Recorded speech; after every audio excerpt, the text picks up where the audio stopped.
20th of March, no, of May. Ha, Yeah. It's May now. It's too hot for March, but I don't know. Maybe in March, 30 degrees, no problem. March it was quite good, the weather. So Yeah, yeah. My name is Kalle, and next to me is Isaac. I asking you, how does it spell? Right? You say Isaac. both are right. English is Isaac, and normally everyone says Isaac in my country, but or I suck. Whatever you like.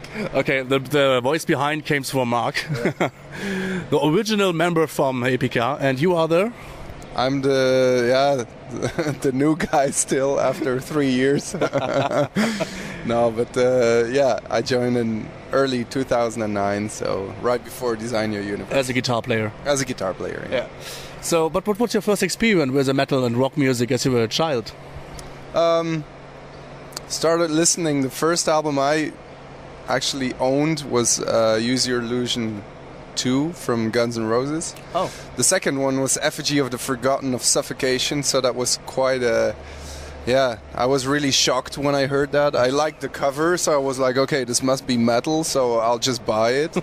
And then I listened and I thought, what is this, you know? So I sold it right away to a guy at school.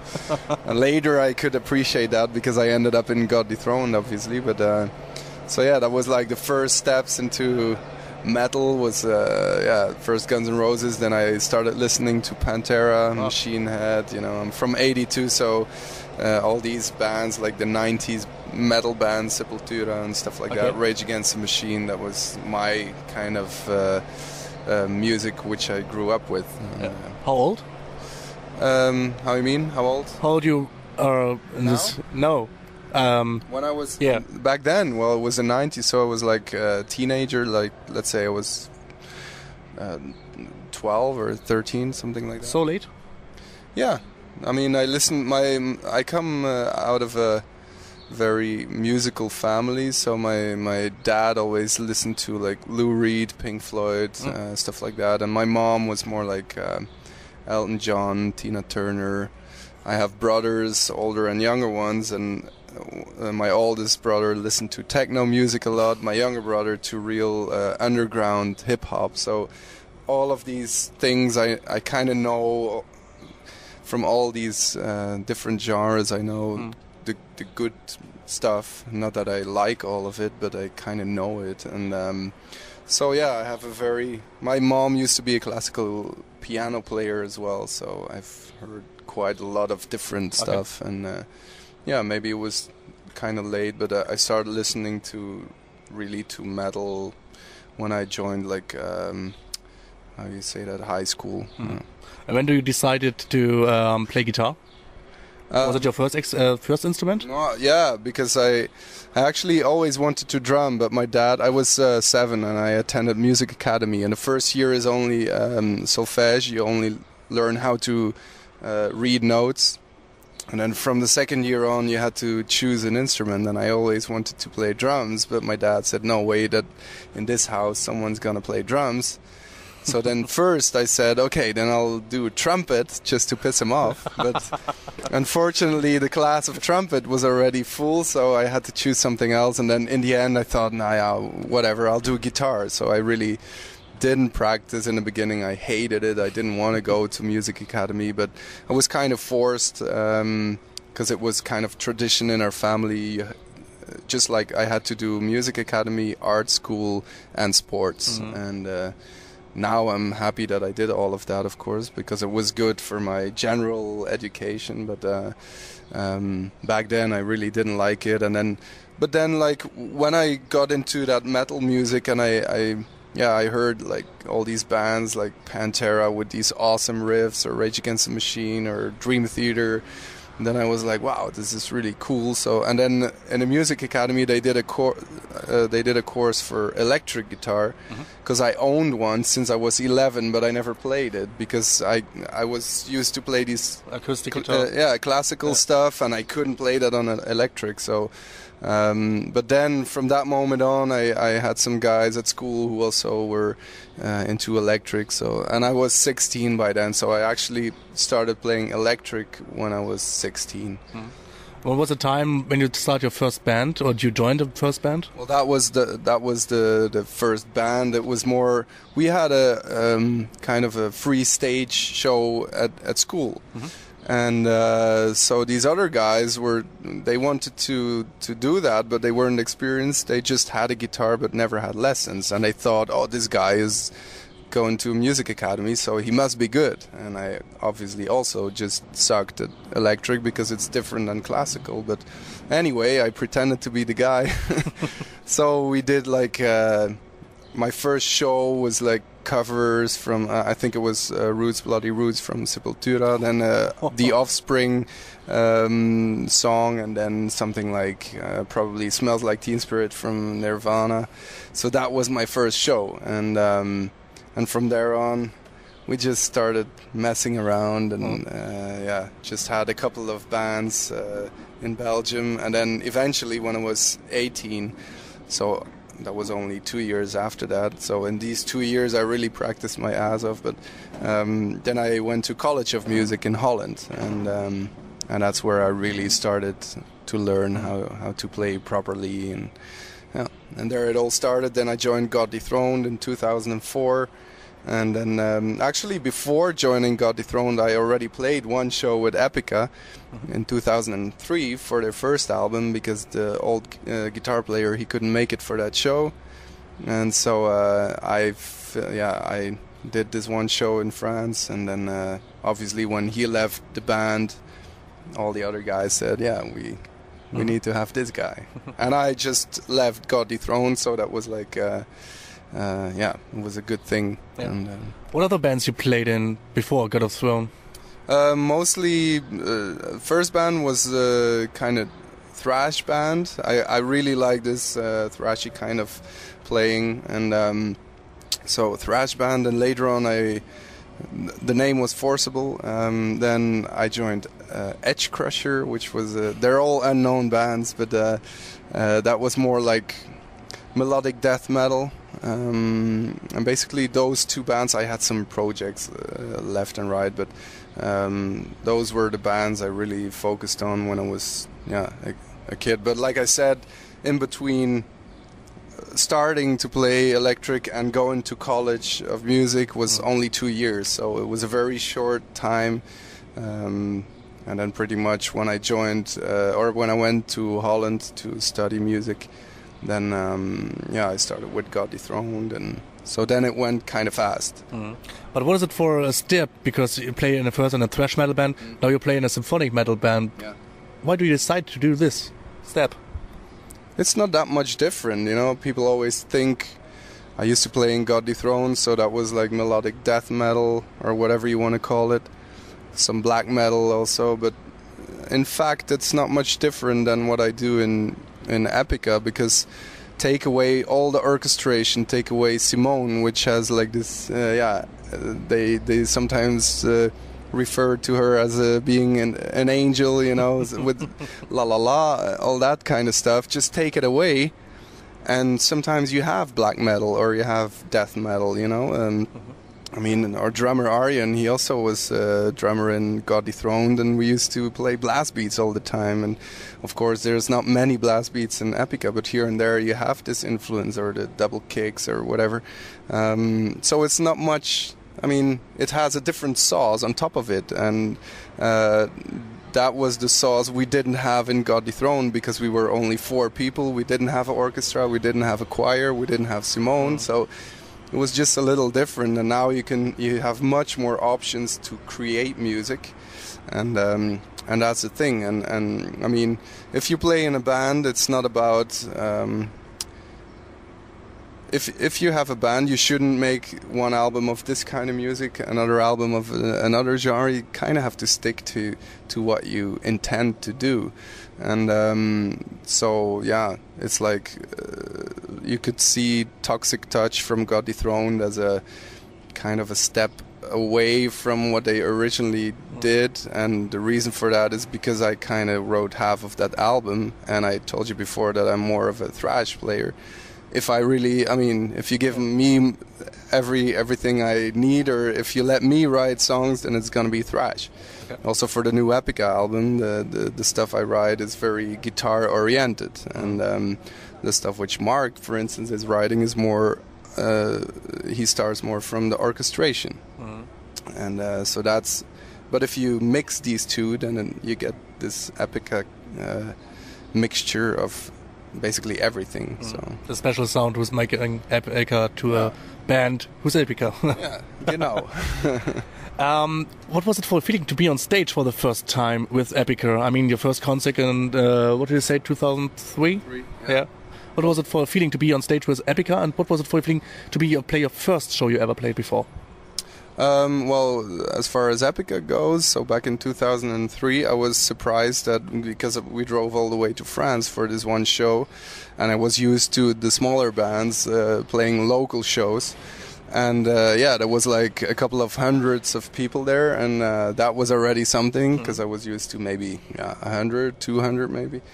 And I remember that I was like at the side of the stage playing, and then some fans grabbed my legs, and that was such a weird experience. Like, what do they want from me? You know, it's just me. And so that was really when I experienced that people are really crazy about a band and about the band members, and that they actually kind of adore you or whatever it is.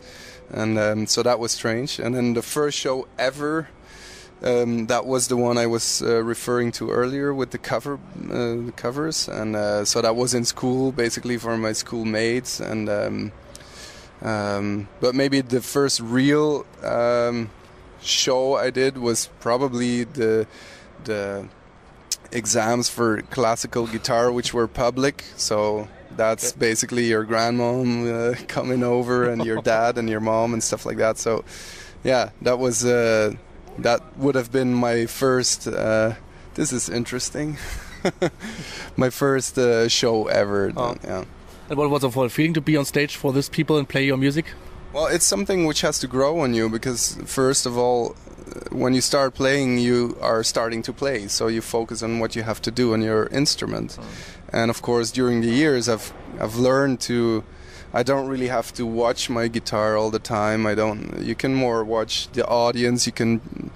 Now I see myself more as a performer if I do a show than as a musician, because the music is there.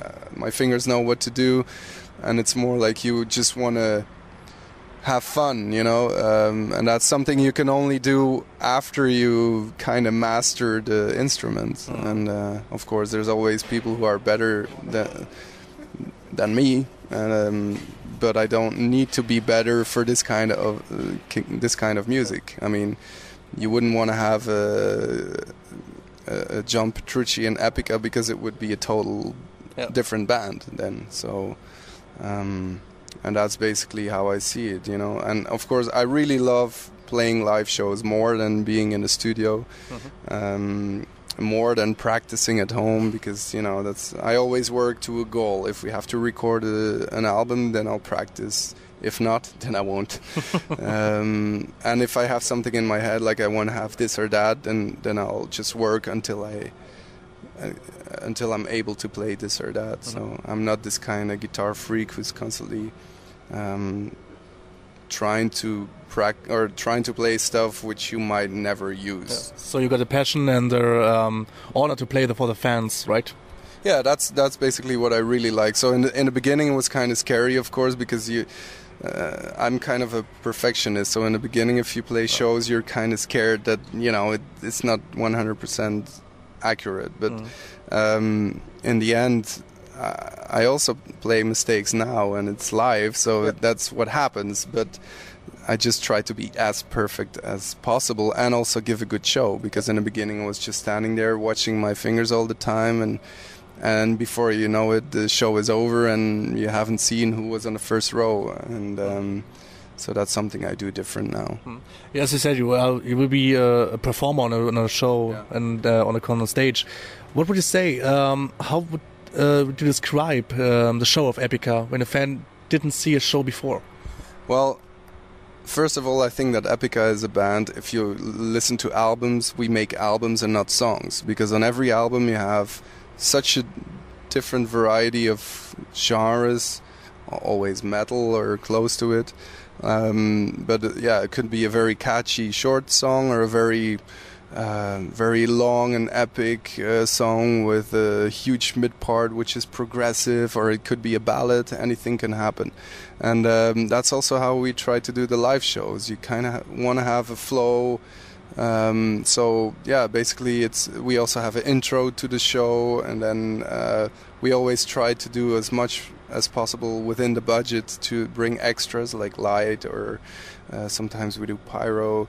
Not every venue supports that, unfortunately, but that's what we try to do. Just make it a whole experience, like not really that everyone is waiting for this one song to be played. So yeah, and that's how we kind of build up the set list. And so you want to have a good start, and sometimes in the middle the ballad, and then work towards towards the end of the set, and then some encores, and we play songs from every album. So yeah, sometimes we change, but obviously with the new bass player, it's kind of hard to just choose this or that, because he has to learn some songs too. Was it also difficult for you to learn all those songs from Epica? No, not really difficult, but yeah, of course it's a lot of work. For the first show, when I really learned, or when I really joined in 2009, like as a real band member, then obviously there's a couple of albums you have to go through. But I think the main difference between the previous guitar player and me is that the previous one was more a rhythm guitar player who was backing up the orchestration. So the guitar parts were not that complex. Okay. And then when I joined, it kind of changed into, once again, like more trashy, kind of more guitar-oriented stuff. So basically, you have much more. Yeah, it used to be backing up the orchestra, and now it's like an extra melody sometimes, and so a little more adventurous guitar work. So I had to learn. I had to practice longer on what I came up with the two last albums than with the previous stuff, because it's all very was not too difficult. But of course you have to remember all of it, and that's the tricky thing. Do you recognize what the fans said after the show to you? That they say, okay, the show was great, but maybe you have to do this one, another style? Or would you say that you think about it, what the fans told you? Yeah, and you always have to categorize the people you can actually listen to, or because sometimes you have quite a lot of people who are always mocking about something. Oh, this is bad, that's bad. You know, that's nowadays in Facebook they don't do anything else and saying this is scheiße and that is scheiße, and that's what they do nowadays. But so sometimes you have to see it in a kind of perspective. But obviously there's stuff which you take into consideration. You know, if and it's not if you hear one time this or that, but if you keep hearing this or that, it's something which just goes to the back of your mind, and it's not that you consciously work towards something, because you still write music as I write music as I like it. You know, so it's not that I'm really thinking of that, but I think unconsciously it's somewhere there. So you kind of, but there's lots of stuff, like sometimes you can say like the lights weren't good on this or that song, or the sound wasn't good, and then you can check like what can we do better. Like for the last, not on this tour but the previous tour we did, we had a lot of extra light, and we had our own light desk, we had our own sound desk, we have our own in-ear system. So these are all measures you take because you want to give them the best sound or the best light every day.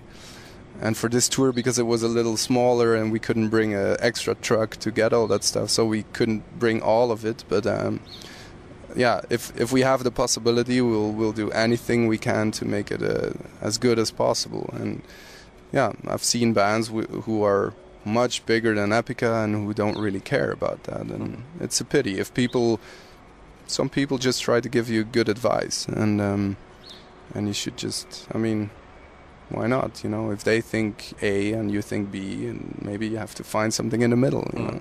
Is that the secret also for newcomer bands to start in the music business? To find the middle way? No, not necessarily. I mean, there's lots of bands who started as extreme bands and they also make it. And like, let's say Watain or something, I don't want to throw stones here, but everyone kind of knows that these guys don't give a shit about anyone or anything. And I mean, they also got quite big with what they're doing, which is black metal. And so it's not necessarily like that, but for a band like Epica, in every aspect of the band, it's kind of like that. There's so much stuff going on. We have 6 band members already. You have, only with vocals, you have a choir, you have backing vocals, you have Simone, and you have grunts, sometimes backing grunts.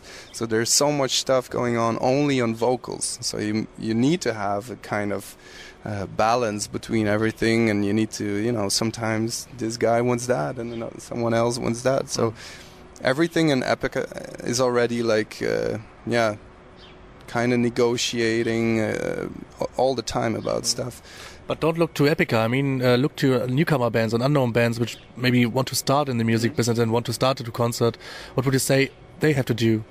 Well, you won't get anywhere if you don't do anything. So the thing is, either you have one captain on a ship or you're all captains, you know, and that's the thing where a lot of bands, I think, fail. That's not everyone is motivated, and or not everyone. I mean, also with one of my bands I started with, at a certain time you're turning 18. I was playing in that band for 2 years. Everyone goes to college, and they're gone, you know, and then they return every weekend, but you don't really have the same attitude anymore, like we really want to go for it. So that's already something, you know. If you really want it, then find the right guys, and that's the thing. You need to have motivated people, because otherwise you can't motivate yourself. I also used to play in a band where I wrote the guitar parts, I wrote the bass, I told the drummer do this or that, because he was always clueless what to do.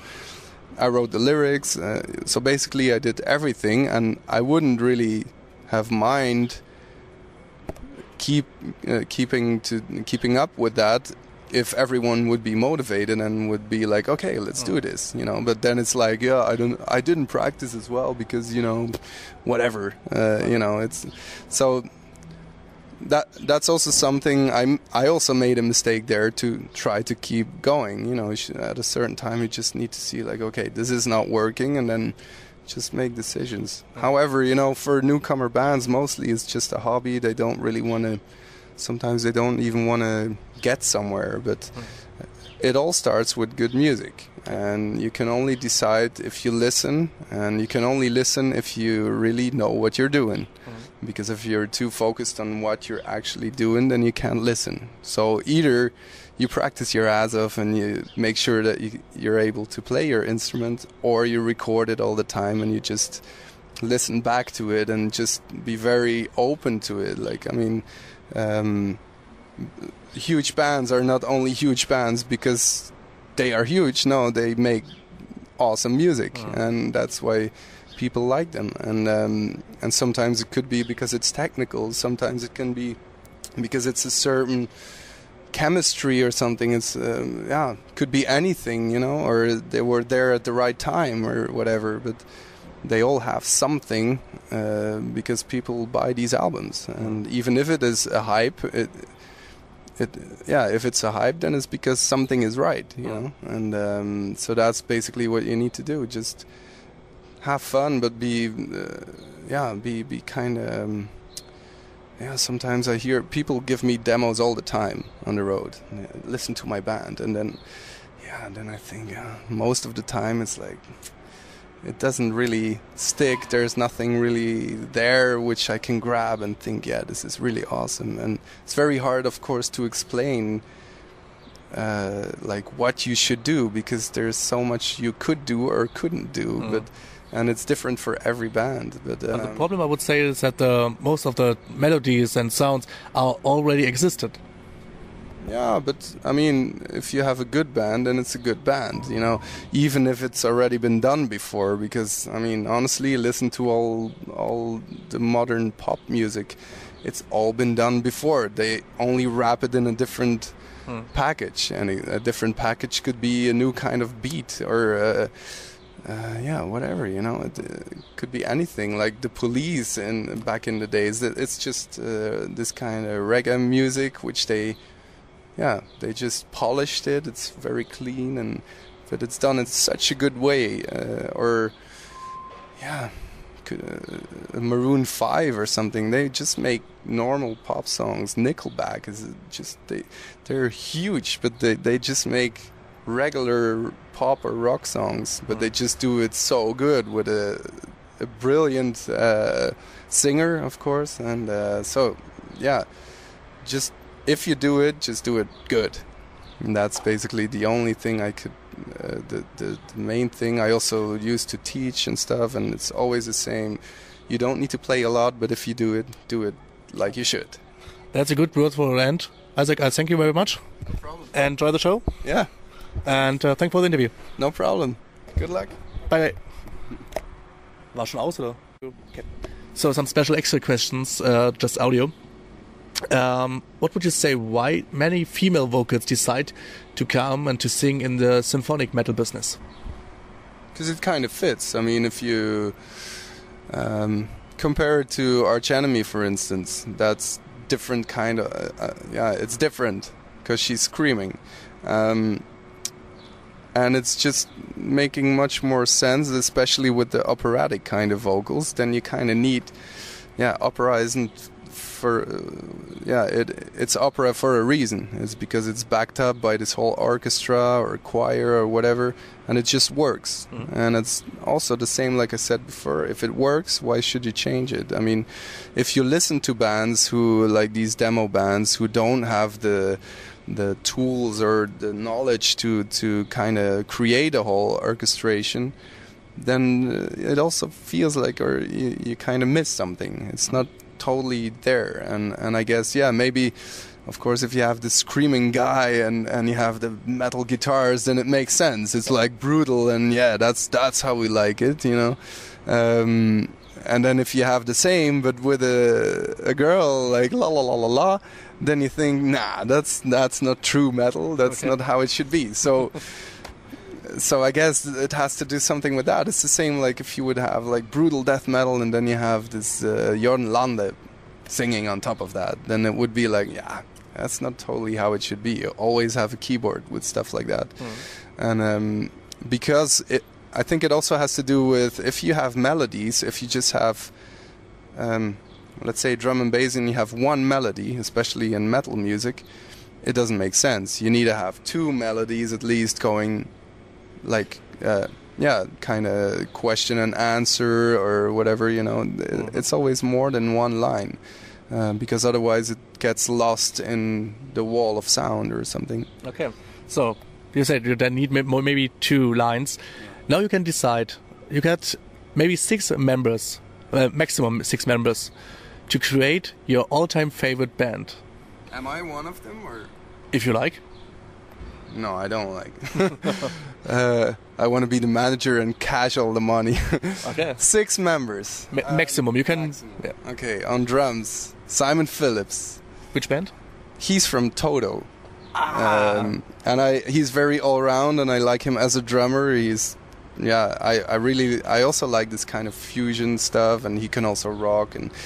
Let's make it a metal band. Then. Let's say Dave Lombardo on drums, on guitar,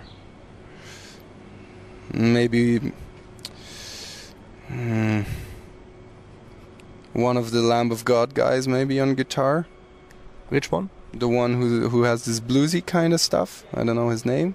I don't know his name, but let's say one of them. Okay, 2. So that's 2. A bass player.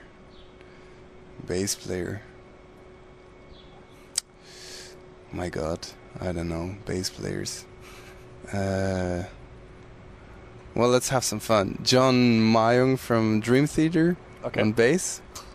Because he's always shy, and so he's not much of a trouble in my band. Okay. And then vocals. Or do we need a second guitar player? No.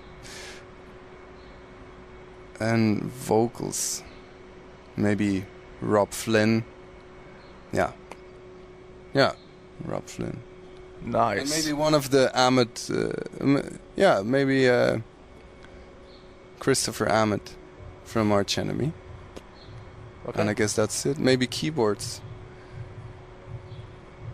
I would say Kevin Moore from Old Dream Theater on keyboards. Nice. Not bad. Okay, then thank you very much again. No problem. Enjoy the show. Yeah, and good luck with your radio and all that and internet stuff. Okay, thank you very much. No problem.